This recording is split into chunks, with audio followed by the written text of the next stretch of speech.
तो गाइस कैसे हैं आप सब लोग। रीइंकार्नेशंस के एपिसोड 391 के साथ हाजिर हो। तो लास्ट एपिसोड के एंड पे हमने देखा था कि फाइनल बैटल जो है वो स्टार्ट होने वाली है, क्योंकि हमारा लिंजी जो है वो अपनी आर्मी को लेकर स्काई डोमेन की तरफ जा रहा है, जहां पर जाकर वो अपने भाई यानी 6 पंख वाले गार्ड किंग से फाइट करने वाला है। तो इस एपिसोड की शुरुआत में दिखा दें कि 6 पंख वाला गार्ड किंग जो होता है वो अपने स्काई डोमेन के सभी लोगों को मारकर उन सभी के बॉडी के अंदर से उनकी एनर्जी को एब्जॉर्ब कर रहा था और उनसे कहता है कि तुम सभी लोगों की कुर्बानी को रायगा नहीं जाने दूंगा, तुम सभी की इस कुर्बानी को याद रखा जाएगा। 6 पंख वाला गार्ड किंग उन सभी की पावर्स को जब एब्जॉर्ब कर रहा था, उस दूसरे मास्टर की मदद से वो कुछ मिस्टीरियस पावर्स लेकर आया था, जिसकी मदद से वो इसको पावर्स एब्जॉर्ब करवा रहा होता है। तो उसके अपने लोग जो होते हैं वो काफी ज्यादा हैरान और परेशान होते हैं और कुछ लोग रिबेलियन कार्य होते हैं और कहते हैं कि तुम ऐसा कैसे कर सकते हो। एक उसे कहता है कि 6 पंख वाले गार्ड किंग, हमने तुम्हें अपना किंग माना, लेकिन तुम यहाँ पर हमें मारकर हमारी एनर्जी को एब्जॉर्ब कर रहे हो, एक अच्छी मौत नसीब नहीं होगी, तुम बहुत ही जल्दी मरने वाले हो। पंख वाला गार्ड किंग उसे कहता है कि मुझे यहाँ पर गार्ड किंग राम में अपने आप को ब्रेक थ्रू करवाने के लिए तुम सभी की जरूरत है, तुम सभी को यहाँ पर अपना सैक्रिफाइस देना पड़ेगा ताकि हम सभी लोग अपने 12 यूनिवर्स को बाकी के यूनिवर्सिटीज जितना स्ट्रॉन्ग बना सकें। मैं यहाँ पर अपने 12 यूनिवर्स को लीड करते हुए बाकी के यूनिवर्सिटीज के ऊपर भी कब्जा करूंगा। इसी के साथ ही वो अपनी ब्लैक पावर्स को यूज करते हुए उसके ऊपर भी अटैक करता है ताकि उसकी बॉडी के अंदर से भी एनर्जी को एब्जॉर्ब कर सके। उनसे कहता है कि तुम सभी को ज्यादा घबराने की जरूरत नहीं है, एक दिन तुम लोगों ने वैसे भी तो मरना ही है, लेकिन आज यहाँ पर मरकर तुम लोग मेरा भला करोगे और उसके साथ साथ पूरे के पूरे 12 यूनिवर्स का भला हो जाएगा। पर सिर्फ वो 6 पंख वाला गार्ड किंग नहीं होता जो कि सिर्फ एनर्जी को एब्जॉर्ब कर रहा था, बल्कि उसके साथ जो बुढ़ा मास्टर होता है जो कि दूसरी दुनिया से यहाँ पर आया है, वो भी एनर्जी को एब्जॉर्ब कर रहा होता है और वो भी अपने ब्रेक थ्रू को कंप्लीट करने वाला होता है। 6 पंख वाला गार्ड किंग उससे कहता है कि तुम्हारा ब्रेक थ्रू भी कंप्लीट होने वाला है। तो वो उसे कहता है कि हाँ, बहुत ही जल्दी मेरा ब्रेक थ्रू कंप्लीट होने वाला है, मेरी एनर्जी बढ़ती जा रही है। तो तुम्हारे 12 यूनिवर्स में यहाँ पर एक सील है जिसकी वजह से मेरी पावर्स जो है वो कमजोर हो चुकी हैं। हालांकि मैं गार्ड किंग राम में हूँ, अपनी दुनिया से मैं गार्ड किंग राम में हूँ, लेकिन यहाँ पर आकर मेरी पावर्स को कम कर दिया गया है। लेकिन अब जबकि यहाँ पर मैं ब्रेक थ्रू करने वाला हूँ तो उसके बाद मैं दोबारा से गार्ड किंग राम में पहुंच जाऊंगा। यहाँ पर एक से भले 2 हैं, जब हम दोनों गार्ड किंग राम में पहुंच जाएंगे तो उसके बाद इस पूरे के पूरे यूनिवर्स को, तुम्हारे 12 यूनिवर्स को जीतना हम दोनों के लिए आसान हो जाएगा। सभी लोग जो अभी तक जिंदा होते हैं सभी लोग भाग रहे होते हैं और कहते हैं क्या यहाँ पर 6 पंख वाले गार्ड किंग को रोकने के लिए कोई भी नहीं है, क्या कोई भी हमें बचाने के लिए नहीं आएगा, हमारा 12 यूनिवर्स इसी तरह यहाँ पर डिस्ट्रॉय हो जाएगा, क्या 6 पंख वाले गार्ड किंग की लालच की नजर हो जाएगा। इसी के साथ ही हमारे सभी लोग वहाँ पर पहुंच जाते हैं, हमारा लिंजी और उसकी आर्मी वहाँ पर पहुंच जाती है। तो डार्क गार्ड से सब कुछ देखने के बाद कहता है कि जरा देखो तो सही ये सब कुछ क्या कर रहा है। 6 पंख वाला गार्ड किंग किस हद तक पहुंच चुका है कि वो अपने ही लोगों की जान ले रहा है, वो अपने ही लोगों जो उसका साथ देते रहे हैं उन सभी की एनर्जी को एब्जॉर्ब कर रहा है अपने आप को ब्रेक थ्रू दिलाने के लिए, सभी की बलि चढ़ा दी उसने सिर्फ और सिर्फ अपने आप को स्ट्रॉन्ग बनाने के लिए और अपने मकसद को हासिल करने के लिए। आज उसका इंसाफ होकर रहेगा। माल इंजीनियर लोगों से कहता है कि मेरी बात सुनो, वहाँ पर जाऊंगा, जाकर 6 पंख वाले गार्ड किंग से फाइट करूंगा, जबकि डार्क प्रीस्ट और इसके साथ साथ बाकी के सभी लोग, मैं चाहता हूँ तुम सभी लोग जाओ, जाकर टियानफेंग को बचा कर लाओ, लेकिन तुम सभी लोगों को बहुत ज्यादा ध्यान रखना होगा। इसी के साथ ही वो सभी लोग वहाँ पर से फैल जाते हैं, उन्हें जो जो करना होता है वो सभी लोग उस तरफ चले जाते हैं। लिंजी जैसे वहाँ पर अपने भाई की तरफ आगे बढ़ता है, इसी के साथ उसका भाई उसे कहता है कि मैंने यहाँ पर तुम्हारे लिए पहले से एक ट्रैप बिछाया हुआ है, मुझे अच्छी तरह से पता था कि तुम यहाँ पर जरूर आओगे। लिंजी अपनी तलवार लेता है और उसके ट्रैप को वहाँ पर काटते हुए आगे की तरफ बढ़ता है, उसके ऊपर अटैक करते हुए उसे 6 पंख वाला गार्ड किंग लिंजी से कहता है कि तुम यहाँ पर अगर अपने गार्ड किंग ऑर्डर की पावर्स को भी यूज कर लेते हो तब भी तुम उन पावर्स को यूज करते हुए मेरी शील्ड को नहीं तोड़ पाओगे, इस बैरियर को तोड़कर अंदर नहीं आ पाओगे। लिंजी कहता है लगता है कि फाइनली यहाँ पर उस पावर को यूज करने का वक्त आ चुका है जो कि मेरे फादर मेरे लिए छोड़ कर गए हैं, और अपने फादर की बची कुची पावर्स को वहाँ पर यूज करता है और उन पावर्स के साथ वो आसानी के साथ उस बैरियर को तोड़ सकता है। लिंजी से कहता है कि तुम्हें क्या लगा था कि तुम यहाँ पर इस बैरियर के साथ मुझे ब्लॉक कर सकते हो। इसी के साथ ही लिंजी जब फुल पावर्स के साथ उसके ऊपर अटैक करता है तो बैरियर टूट जाता है। उस बैरियर के टूटने के बाद देखकर 6 पंख वाला गार्ड किंग काफी ज्यादा हैरान होता है और कहता है ऐसा कैसे हो सकता है, ये तो ओरिजिन मटेरियल है, मैं ब्लैक ओरिजिन मटेरियल को यूज कर रहा हूँ जबकि ये यहाँ पर लाइट ओरिजिन मटेरियल को यूज कर रहा है। कि ये वहाँ पर उस जगह के ऊपर गया था ओरिजिन वाली जगह पर। साथ ही 6 पंख वाला गार्ड किंग अपने जो बचे कुछ लोग होते हैं जो कि उसके साथी होते हैं उन सभी से कहता है कि जल्दी से जाओ, जाकर दोबारा से सरे फॉर्मेशन को रीइंफोर्स करो ताकि इसको तब तक रोका रखो जब तक मैं ब्रेक थ्रू कंप्लीट नहीं कर लेता। सभी लोग आगे बढ़ते हैं, जाकर मां लिंजुई की आर्मी के ऊपर अटैक करना शुरू कर देते हैं। तो एक तरफ से उसकी आर्मी जो होती है उनके ऊपर अटैक कर रही है, दूसरी तरफ से मां लिंजुई जो होता है वो अपने पपेट्स को छोड़ता है। उसके पास होली राम के पपेट्स हैं जो कि उसे ओरिजिन वाली जगह से मिले थे, पपेट्स को छोड़ देते हैं और सभी पपेट्स जो होते हैं उनके ऊपर अटैक करने के लिए आगे बढ़ते हैं। पोसाइडन कहता है कि ये बड़ी अफसोस की बात है कि हमारे पास जो पपेट्स हैं ये सारे के सारे होली राम के, लेकिन इनमें से ज्यादा की पावर्स जो है वो बहुत ज्यादा कम रह चुकी हैं, सिर्फ और सिर्फ 2 ही होली राम में बचे हैं, बाकी सभी की पावर्स तो बहुत ज्यादा कमजोर हो चुकी हैं। यहाँ पर उसके साथ सी लॉर्ड खड़े होते हैं, बाउंड्री सी एरिया के सी लॉर्ड जो होते हैं वो उसे कहते हैं कि एंसेस्टर आपको ज्यादा परेशान होने की जरूरत नहीं है, बंदा आपके किस दिन काम आएगा, मुझे यहाँ पर इन सभी लोगों से अपना बदला लेना है और बदला लेने के लिए मैं किसी भी हद तक जाने को तैयार हूँ। और इसी के साथ ही सी लॉर्ड जो होते हैं वो आगे बढ़ते हैं और अपनी पावर्स को रिलीज करते हैं। सी लॉर्ड जो होते हैं वो अपनी बॉडी के अंदर से अपनी पावर्स को निकाल देते हैं, यानी कि अपना बलिदान देते हैं। उनके मरने के बाद उनकी सारी की सारी एनर्जी जो होती है वो उन सभी पपेट्स के अंदर एब्जॉर्ब होना शुरू हो जाती है। ये देखकर वो सभी लोग काफी ज्यादा हैरान होते हैं कि ये क्या, सी लॉर्ड ने क्या कर दिया, उन्होंने अपनी बलि दे दी, उन्होंने खुद को यहाँ पर मारना पसंद किया और इन सभी के सभी पपेट्स को अपनी पावर्स दे दी हैं।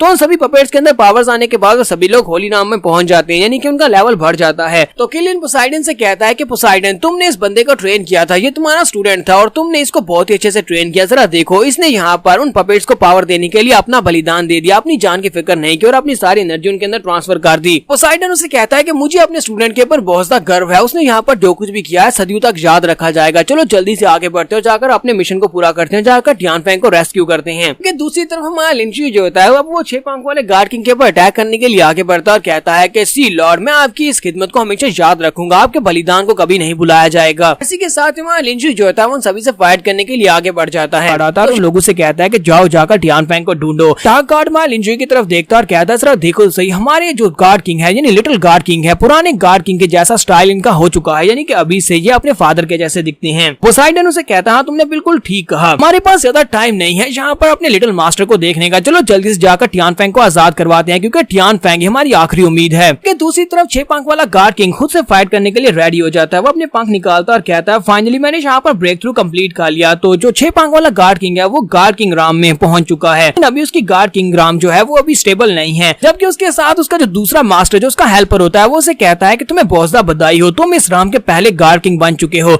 मैं भी यहाँ पर गार्ड किंग की पावर्स को यूज कर सकता हूँ लेकिन फुली नहीं। 6 पंख वाला गार्ड किंग कहता है जी तो बड़े ही कोइंसिडेंस की बात है कि मेरा भाई भी यहाँ पर है, अब जबकि मेरे पास पावर्स हैं तो क्यों ना इस किस्से को हमेशा के लिए खत्म कर दें। 6 पंख वाला गार्ड किंग हमारे लिंजुई से कहता है कि मेरे छोटे भाई, मेरे फादर ने कितने हजार साल पहले, कितने लाख साल पहले तुम्हें यहाँ पर मेरे पास से उठा लिया था ताकि मैं तुम्हें मार ना डालूं, और उसके बाद देखो जरा इतने सालों की मेहनत के बाद भी तुम कुछ भी नहीं कर पाए, आज यहाँ पर तुम भी मेरे हाथों से मरने वाले हो। हमारा लिंची उसके सामने आकर खड़ा हो जाता है और उसे कहता है कि तुम यहाँ पर फादर का नाम लेने के लायक भी नहीं हो, तो प्लीज यहाँ पर फादर का नाम ना ही लो। तो उसके साथ जो बुढ़ा मास्टर होता है वो उसे कहता है 6 पंख वाले गार्ड किंग, मुझे लगता है कि तुम्हें यहाँ पर टाइम वेस्ट करने की बजाय इस लड़के को खत्म करना चाहिए, तो चलो जल्दी से मिलकर पहले इस लड़के को खत्म कर देते हैं। तो दोनों वहाँ पर अटैक करने के लिए बिल्कुल रेडी होते हैं, दोनों ही अपनी अपनी पावर्स को रिलीज करके जैसे अटैक करने लगते हैं, इसी के साथ ही 6 पंख वाले गार्ड किंग की बॉडी के आर पार एक एनर्जी की स्वर्ड हो जाती है और इस बात से वो भी काफी हैरान होता है क्योंकि हमारा लिंजू जो होता है उसने हमारे लिंजुई को धोखा नहीं दिया होता, बल्कि वो अभी भी लिंजुई के साथ ही होता है। तो 6 पंख वाला गार्ड किंग कहता है कौन है ये, वो पीछे की तरफ घूमता और देखता है तो लिंजू होता है। तो लिंजू से कहता है तुम्हें क्या लगा था कि मैं यहाँ पर तुम्हारा साथ देने वाला हूँ, मैं कोई बुरा नहीं हूँ, हालांकि मुझे डार्कनेस से बनाया गया लेकिन इसके बावजूद अब मेरा दिल जो है वो सच्चाई की तरफ है, वो लाइट की तरफ है, तो मैं इसी मोमेंट का इंतजार कर रहा था कि कब यहाँ पर इस फाइनल बैटल को मैं खत्म करूँ। तो इसी के साथ ही 6 पंख वाला गार्ड किंग अपने पंख को घुमाते हुए लिंजू के ऊपर अटैक करता है, जैसे वो उसके ऊपर अटैक करता है वो उसको डिस्ट्रॉय कर देता है। लिंजू का वो एक क्लोन होता है जो कि डिस्ट्रॉय हो जाता है। 6 पंख वाला गार्ड किंग कहता है जी तो सिर्फ उसका एक क्लोन था, रियल बॉडी कहां पर है। तो लिंजू की रियल बॉडी जो होती है वो साइड के ऊपर से आती है और उसके ऊपर दोबारा से अटैक करती है और पीछे वाली साइड से आकर मां लिंजू बैक साइड से उसके ऊपर जब अटैक करता है तो फिर से 6 पंख वाला गार्ड किंग काफी बुरी तरह जख्मी होता है। लेकिन इसी के साथ ही 6 पंख वाला गार्ड किंग, क्योंकि वो गार्ड किंग राम में पहुंच चुका है, वो उसको गर्दन से पकड़ लेता है। तो वो उसको गर्दन से पकड़कर उसकी गर्दन दबाता है और उसे कहता है देखो तो जरा यहाँ पर तुमने क्या कर दिया, तुम्हें यहाँ पर एक अमर जिंदगी मिल सकती थी, मेरे साथ रहकर तुम मेरे चेले बन सकते थे, लेकिन तुमने यहाँ पर अपने भाई का साथ देना चूज किया और यहाँ पर मेरे पर 2 अटैक करके अपनी जिंदगी खत्म कर ली। मुझे ये बताओ क्या मेरे भाई के लिए मरना तुम्हें डिजर्व करता है। तो मां लिंजू से कहता है कि मेरे हाथ पहले से बहुत सारे लोगों के खून से रंगे हुए हैं, मैं एक बहुत ही बुरा इंसान हूँ, अगर मैं यहाँ पर मर भी जाता हूँ तो इस बात से फर्क नहीं पड़ता, तो मौत ही मेरे लिए आजादी है। इसी के साथ ही 6 पंख वाला गार्ड किंग उसका गला गोंद देता है और साथ ही वो जोर जोर से हंस रहा होता है और कहता है तो फिर ठीक है मरो। इसी के साथ ही पहला बंदा जो होता है वो यहाँ पर लिंजू मरा है, तो वो लिंजू की बॉडी को वहाँ पर फोड़ देता है, उसकी बॉडी जबरदस्त एनर्जी निकलती है।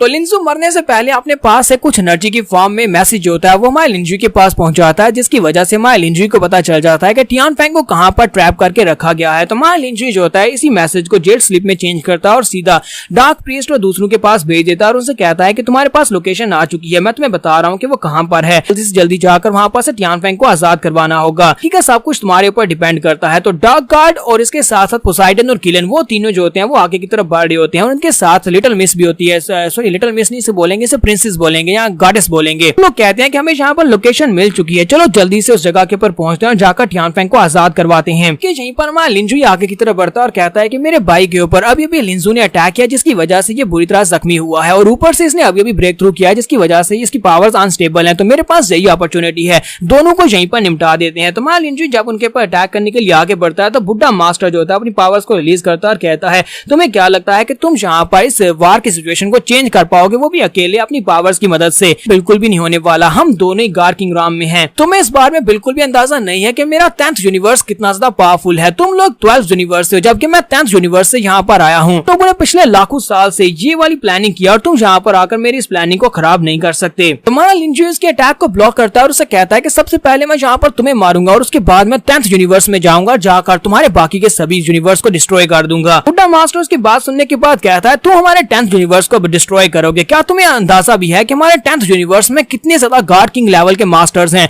तुम्हारे पास एक भी गार्ड किंग लेवल का मास्टर नहीं, लेकिन हमारे पास बहुत सारे गार्ड किंग लेवल के मास्टर्स हैं। बुड्ढा मास्टर हमारे लिंजू से कहता है कि हाँ ये बात ठीक है कि होली राम में भी काफी ज्यादा पावर है, लेकिन होली राम के लोग इससे आगे नहीं बढ़ सकते। गार्ड किंग लेवल के सामने होली राम कुछ भी नहीं है। तब वो फिर से हमारे लिंजू के ऊपर अटैक करता है, तो हमारा लिंजू पीछे की तरफ बढ़ता है उसके अटैक की वजह से। इसी के साथ ही दूसरी तरफ दिखाते हैं 6 पंख वाला गार्ड किंग, वो भी अपने पास से अपने अल्टीमेट वेपन को निकालता है, एक बड़ी सी तलवार लेकर। वो कहता है, ब्रदर आज तुम मरने वाले हो, आज तुम्हारा एंड होने वाला है और उसके बाद मैं 12th यूनिवर्स के को लेकर 10th यूनिवर्स के साथ मिलकर राज करूंगा। दोनों एक साथ हमारे लिंजू के ऊपर अटैक करने के लिए आगे बढ़ते हैं। तो हमारा लिंजू कहता है कि अब यहाँ पर मुझे अपने गार्ड किंग ऑर्डर को यूज करना पड़ेगा और साथ ही हमारा लिंजू अपने पास से अपने गार्ड किंग ऑर्डर को बाहर निकालता है। वो गार्ड किंग ऑर्डर को बाहर निकालता है तो उसकी पावर्स पहले से काफी ज्यादा बढ़ जाती हैं। उसकी पावर्स बढ़ने के साथ हमारा लिंजू अब दोनों का एक साथ मुकाबला कर सकता है। वो दोनों के ऊपर अटैक करने के लिए आगे बढ़ता है, लेकिन अभी भी हमारा लिंजू को दोनों से फाइट करने में काफी ज्यादा मुश्किल हो रही होती है। हमारा लिंजू कहता है कि यहाँ पर 2 गार्ड किंग लेवल के बंदे हैं, जबकि मैं यहाँ पर अपने फादर की दी हुई गार्ड किंग ऑर्डर की पावर को यूज कर रहा हूँ, लेकिन इसके बावजूद होली राम में रहते हुए दोनों को हराना पॉसिबल नहीं है।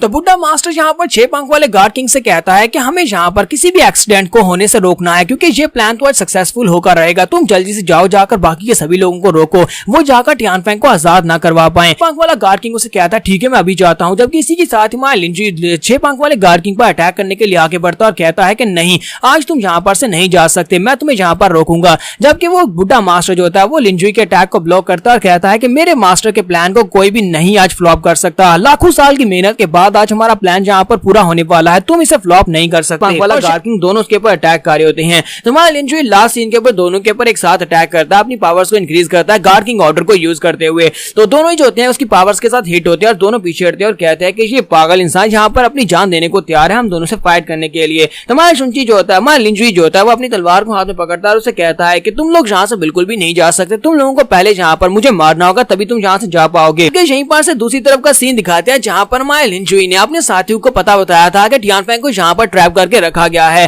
तो जो हमारा डार्क गार्ड होता है उसके साथ बाकी के सभी लोग, उसके साथ किलिन होता है और साथ में पोसाइडन होता है। तो ये सभी लोग वहां पर जाकर उन लोगों से फाइट कर रहे होते हैं जो कि वहां पर पहरा दे रहे होते हैं। तो ये सभी लोग कहते हैं कि हमें जल्दी से जल्दी करना होगा ताकि हम लोग यहाँ पर से टियानफेंग को आजाद करवा सके, क्योंकि हमारे लिटिल गार्ड किंग वहां पर ज्यादा देर तक नहीं टिक पाएंगे। लिटिल गार्ड किंग की हालत काफी ज्यादा खराब है। मास्टर जो है वो दोनों गार्ड राम में पहुंच चुके हैं और दोनों यहाँ पर हमारे मास्टर के ऊपर भारी पड़ रहे हैं। पोसाइडन यहाँ पर ये सोच रहा था कि अब हम लोग यहाँ पर क्या करेंगे, हमारे पास जो आर्मी है, हमारे पास जो लोग हैं, इतनी पावर थोड़ी है, इतनी पावर बहुत ज्यादा कम है जिसके साथ हम लोग इस फॉर्मेशन को ओपन कर सके, क्योंकि यहाँ पर टियानफेंग को जिस फॉर्मेशन के अंदर सील किया गया है वो एक बहुत ही पावरफुल सील है। हमें तो यहाँ पर महीनों लग जाएंगे इस फॉर्मेशन को तोड़ने में। तीनों से कहता है कि हमें जल्दी से जल्दी करना होगा। हाँ मुझे पता है कि हमारे पास ज्यादा टाइम नहीं है। डार्क गार्ड उन लोगों से कहता है कि मेरे ऊपर पुराने गार्ड किंग जो थे उनके बहुत ज्यादा एहसान है, उनने मेरे साथ बहुत ही अच्छा रवैया रखा, तो इसी वजह से मुझे लगता है कि मुझे लिटिल गार्ड किंग के लिए यहाँ पर अगर अपनी जान भी देनी पड़े तभी मैं यहाँ पर ये दूंगा, मैं ये करूंगा, मुझे यहाँ पर ये करना ही होगा, हमें इस सील को तोड़ना है, मैं यहाँ पर गिव अप नहीं कर सकता। और इसी के साथ ही डार्क गार्ड जो होता है अपनी पावर्स को अनलीश करता है। तो वो अपनी पावर्स को अनलीश करता है तो अपनी फुल पावर्स को यूज करते हुए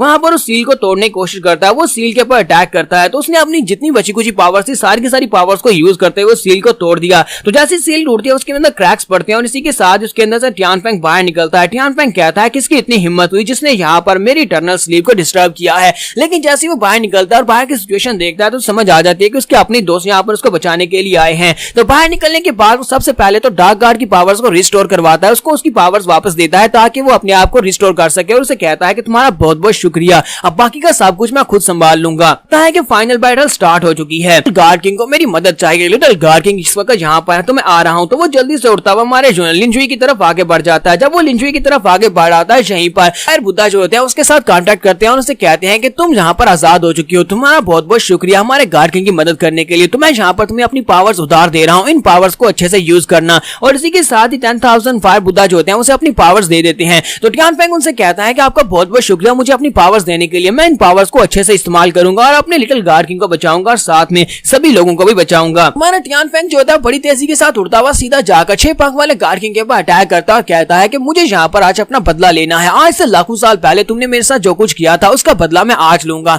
तुम अपनी फायर पावर्स के साथ जब उसके ऊपर अटैक करता है तो 6 पंख वाला गार्ड किंग जो होता है उसके अटैक के साथ हिट होता है और पीछे की तरफ गिर जाता है। तो वो उसे कहता है कि तुम कहां से आजाद होकर आ गए हो और तुम्हारे पास इतनी पावर्स कहां से आ गई, तुम्हारे पास ये पावर्स पहले तो ना थी। तो ये तो 10,000 फायर बुद्धा की पावर्स हैं। टियानफेंग उसे कहता है कि तुम्हें क्या लगा था कि तुमने मुझे वहां पर ट्रैप कर दिया तो मेरी पावर्स और ज्यादा कम होती जाएंगी? नहीं, मैंने वहां पर बैठकर प्रैक्टिस की जिसकी वजह से मेरी पावर्स पहले से काफी ज्यादा बढ़ चुकी हैं और आज यहाँ पर मेरे बदला लेने का वक्त आ चुका है। इसी के साथ ही टियानफेंग जो होता है वहां पर अपनी पावर्स को कंडेंस करता है। पावर्स को कंडेंस करने के बाद उसका एक एनर्जी बॉल बनाता है और हमारे लिंजुई की तरफ उसको फेंक देता है। तो हमारा लिंजुई जो होता है वो उस पावर्स को अपनी बॉडी के अंदर एब्जॉर्ब करता है और इसी के साथ हमारे लिंजुई की बॉडी वहां पर रिस्टोर होती है और उसे भी काफी सारी पावर्स मिलती है। तो हमारे लिंजुई से कहता है कि तुम सही टाइम के ऊपर आए हो। आप इतनी पावर्स मिलने के बाद हमारे लिंजुई की पावर्स पहले से काफी ज्यादा इंक्रीज हो चुकी है और हमारा लिंजुई अपनी तलवार पकड़ता है फिर से उनके सामने फाइट करने के लिए रेडी होता है। तो इसी के साथ ही 6 पंख वाला गार्ड किंग चिल्लाकर कहता है कि ये मेरी प्रॉपर्टी है, ये मेरी पावर्स थी जो तुमने इसको दे दी, इनहेरिटेंस की पावर मुझे मिलनी चाहिए थी। मैं कभी भी अपने छोटे भाई को गार्ड किंग की कंप्लीट इनहेरिटेंस की पावर को एब्जॉर्ब करने नहीं दूंगा, ये सारी की सारी पावर्स मेरी हैं। इसी के साथ ही वो फिर से अपनी एनर्जी को रिलीज करते हुए हमारे लिंजुई के ऊपर अटैक कर देता है, जबकि इसी के साथ बुड्ढा मास्टर भी अपनी एनर्जी को रिलीज करते हुए हमारे लिंजुई के ऊपर अटैक करता है। तो दोनों एक एक साइड से हमारे लिंजुई के ऊपर अटैक कर रहे होते हैं। साथ ही हमारा टियानफेंग 6 पंख वाले गार्ड किंग के अटैक को ब्लॉक करता है और उसके ऊपर अटैक करते हुए कहता है कि तुम्हारा ओपोनेंट आज यहाँ पर मैं हूँ, तुमने पिछले लाखों साल से मुझे ट्रैप करके रखा था और तुम्हें क्या लगा था कि मैं वहां से बाहर नहीं निकल पाऊंगा, लेकिन आज यहाँ पर मेरे बदला लेने का वक्त है। तो 6 पंख वाला गार्ड किंग उसे कहता है कि ये पावर्स जो है ये तो 9 सन बुद्धा की पावर्स है और तुम्हें क्या लगता है कि तुम इन पावर्स के साथ मुझे हरा पाओगे? ये तो बाड़ो पावर्स है, इन पावर्स के साथ तुम कभी मुझे हरा नहीं सकते। और इसी के साथ ही क्योंकि वो गार्ड किंग राम में है तो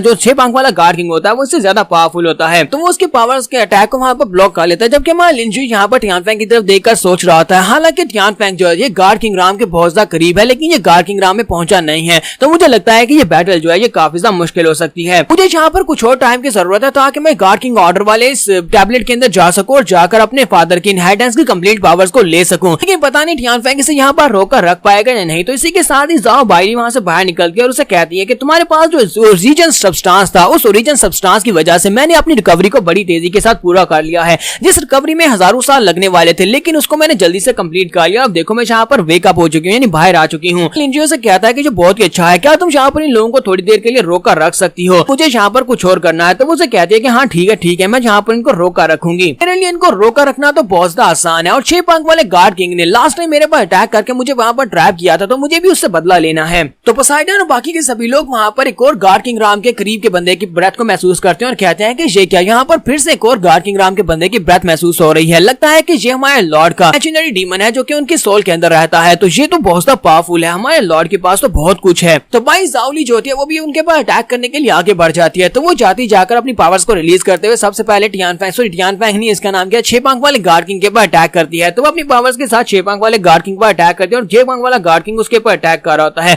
जबकि दूसरी तरफ टियानफेंग जो होता है बुड्ढे मास्टर के साथ फाइट कर रहा होता है। वो दोनों यहाँ पर आपस में फाइट कर रहे हैं, जबकि हमारा लिंजुई जो होता है अपने गार्ड किंग ऑर्डर को यूज करते हुए उसके अंदर जाने की कोशिश करता है। लिंजुई जो होता है उसके इर्द गिर्द एनर्जी का एक एनर्जी बॉल बन रहा होता है जिसकी वजह से वो अपने गार्ड किंग ऑर्डर के अंदर चला जाए, लेकिन इसी के साथ ही 6 पंख वाला गार्ड किंग उसे कहता है कि लिंजुई मैं तुम्हें कभी भी ये हासिल करने नहीं दूंगा, मैं तुम्हें कभी भी तुम्हारी इनहेरिटेंस की पावर नहीं देने दूंगा, क्योंकि इनहेरिटेंस की पावर लेने के बाद तुम मुझसे ज्यादा स्ट्रॉन्गर बन जाओगे। और साथ ही वो अपनी पावर्स को रिलीज करते हैं, वहां पर 4 बड़ी बड़ी स्कल बनाता है जो कि एनर्जी से बने होते हैं और उनके साथ उसके ऊपर अटैक करता है। 6 पंख वाले गार्ड किंग की जो एनर्जी होती है, ब्लैक एनर्जी जो होती है, वो उड़ती हुई सीधी हमारी लिंजुई की तरफ आगे बढ़ी होती है। यहीं पर हमारी जाओ बाइली जो होती है अपनी पावर्स को रिलीज करते हुए उनमें से एक को डिस्ट्रॉय करती है। वो अपने पास से एक बड़ा सा शील्ड निकालती है और उसकी तरफ सामने फेंक देती है ताकि वो उसको वहां पर ब्लॉक कर सके, जबकि दूसरी तरफ से बुड्ढा मास्टर उसके ऊपर अटैक करता है और कहता है आज हमारे प्लान्स को फेल होने से कोई भी नहीं रोक सकता, तुम्हारे जैसे एक एंशिएंट मॉन्स्टर भी नहीं। और साथ ही वो उसके ऊपर अटैक कर देता है, जबकि हमारी जाओ बाइली जो होती है वो दूसरी तरफ घूमती है और उसके अटैक को ब्लॉक करती है और कहती है जैसे एक दूसरे यूनिवर्स से आए हुए कीड़े मकोड़े को यहाँ पर नहीं होना चाहिए।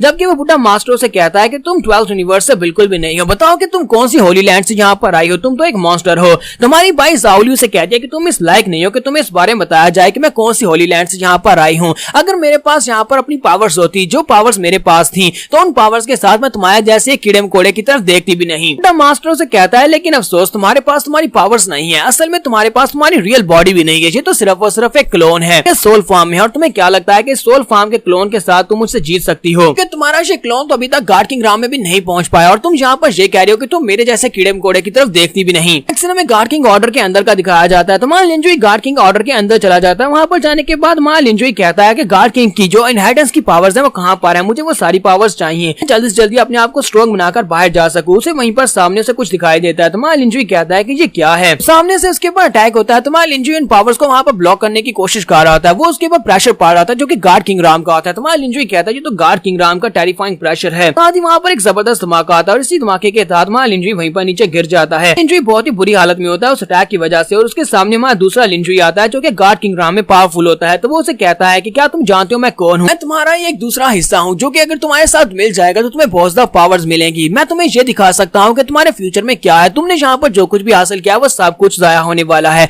और इसी के साथ ही वो लिंजुई को यहाँ पर फ्यूचर की एक झलक दिखाता है। तो जैसे माँ लिंजुई फ्यूचर की झलक देखता है तो माँ लिंजुई बहुत ज्यादा हैरान होता है। तो वो उसे कहता है कि यहाँ पर इस जंग के खत्म होने के बाद क्या होगा, ये फाइनल बैटल खत्म होने के बाद सिर्फ और सिर्फ तुम ही अकेले रह जाओगे। बाकी के सभी लोग, जिन लोगों को तुम जानते हो, तुम्हारे दोस्त, तुम्हारी फैमिली, बल्कि पूरे का पूरा 12 यूनिवर्स जो है डिस्ट्रॉय हो जाएगा, क्योंकि बहुत ही पावरफुल लोग जो कि दूसरे यूनिवर्स से हैं वो यहाँ पर आएंगे, तुम्हारे यूनिवर्स को बर्बाद कर देंगे और तुम क्योंकि बहुत ज्यादा स्ट्रॉन्ग हो जाओगे, इसी वजह से तुम अकेले यहाँ पर रह जाओगे। और अगर तुम यहाँ पर गार्ड किंग लेवल में पहुंच भी जाते हो तो मुझे ये बताओ, क्या तुम 10th यूनिवर्स से आने वाले पावरफुल दुश्मनों को रोक पाओगे? नहीं रोक पाओगे। इसी वजह से ये सब कुछ बेकार है, तुम्हें पावर्स नहीं लेनी चाहिए। इसके साथ ही में बाहर का सीन दिखाते हैं। तो बाहर का सीन दिखाते हैं कि हमारे लिंजुई के साथी जो होते हैं वो महसूस कर रहे होते हैं कि लिंजुई का जो ओरा है वो डिसमिस हो चुका है, उसका ओरा महसूस नहीं हो रहा। तो वो कहते हैं ये क्या, लिंजुई कहाँ पर चला गया, हमारे गार्ड किंग कहाँ पर चले गए हैं, नेक्स्ट उनका ओरा महसूस नहीं हो रहा। हमारे लिटिल गार्ड किंग का ओरा यहाँ से डिसअपियर हो गया, वो हमारी आखिरी उम्मीद थी। अगर वो डिसअपियर हो गए तो इसका मतलब यह है कि हमारा पूरे का पूरा 12 यूनिवर्स ये भी बर्बाद हो जाएगा। लिंजुई की गार्डिस भी वहीं पर खड़ी होती है और गार्डिस भी यही सोच रही थी, प्लीज मेरे किंग जल्दी से वापस आ जाओ। और यहाँ पर हमारी एपिसोड 321 का एंड होगा। एपिसोड की एक्सप्लेनेशन अच्छी लगी हो तो कमेंट करके जरूर बताइएगा। चैनल को सब्सक्राइब कर दें, वीडियो को लाइक और शेयर कर दें। शुक्रिया।